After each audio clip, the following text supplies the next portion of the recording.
The gate closes behind you at 6:47 a.m. Not the front gate, the second one.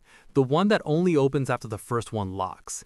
That half second where you're standing between two walls of steel and there's nowhere to go, that's your first lesson. You are not free here. Not yet. Level 1. The new fish. You walk in with nothing. A bedroll, a bar of state soap, a uniform 2 sizes too big. They process you like inventory. Photograph, fingerprint, number. From this moment forward, your name is optional. Your number is not. You don't know the rules yet. The written ones mean almost nothing. The real ones are invisible, and you'll only learn them by breaking them. The first thing you notice is the noise. It never stops. Metal on metal, voices stacked on voices. A place like this is never quiet, even at 3 a.m. The building breathes, groans, echoes. You learn to sleep inside it anyway. You pick a bottom bunk. Wrong choice. Someone already owns it. You find out the way most things are communicated here, without words.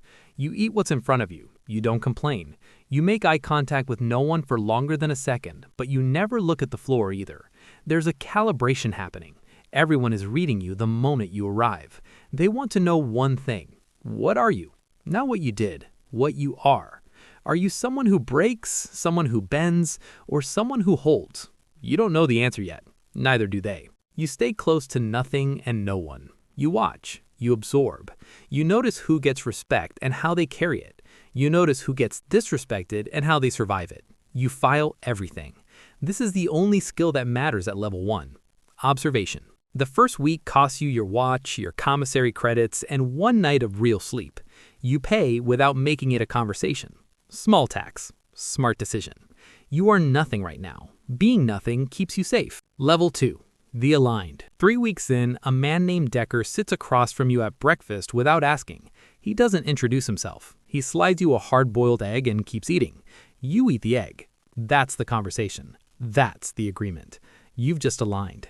Every population in here has a structure. It doesn't look like a corporation or a military unit, but it functions exactly like one. There are men who decide, men who enforce, men who provide, and men who consume. Right now, you're on the consuming end. That changes when you become useful. Decker's crew runs a small corridor on C Block. Not glamorous. They control the card games and move commissary goods at a markup. Ramen noodles for 3 times their face value. Stamps as currency. Honey buns as soft loans. You run errands at first. You carry messages you don't fully understand. You stand in certain places at certain times. You learn the rhythm of the guards. Who does their full walk, who cuts corners, which officer looks the other way for a pack of cigarettes, and which one is genuinely dangerous. You're building a map. Everyone here has one, and the detail of your map determines your survival. The psychological shift happens quietly. You stop thinking about outside. Not permanently, it's still there, somewhere behind you like a room you left, but you stop measuring time by this place, meal to meal, count to count. That's your clock now. You're adapting. You don't know yet whether to be proud of that or afraid. Level 3. The Earner. 6 months in, you're moving product. Not drugs, not yet. Information. You know which guard is transferring next month. You know which inmate has a hearing coming and is suddenly motivated to talk. You know who owes who hates who, and who's quietly losing grip on something they used to control. Information is the cleanest currency in here. No contraband risk, no weight, no smell, just knowledge. Decker starts bringing you into conversations you weren't in before. You sit at a different table. Not the top, not close, but visible. There's a hierarchy to seating in prison that outsiders never understand. Where you eat says everything about where you stand. You start earning commissary at a rate that lets you stop worrying about it. $40 in commissary credits doesn't sound like much. In here, it's the difference between owning a situation and being owned by one. The first time you help resolve a dispute, 2 men about to go loud over a debt, you do it with 3 sentences and a calm face. Nobody swings, the debt restructures, both men leave without incident. Decker nods once. That's your performance review. You start to understand the real function of violence here. It's not about damage. Damage is expensive, attracts attention, costs everyone. Violence is communication. It's used when every other language has failed. Men who understand this don't use it often. Men who don't understand it use it constantly, and they burn out fast. You understand it. The psychological shift is you start thinking in systems. who benefits, who loses, how to position yourself on the right side of both. Morality doesn't disappear, it just becomes one variable among many. You've become an engineer. Level 4. The operator. 18 months in. Decker is gone. Medical transfer. No warning. Nobody mourns the power vacuum. They move into it. You don't move fast. You let 2 other men overextend themselves in the first week, reach for too much, too quickly. One of them ends up in medical himself.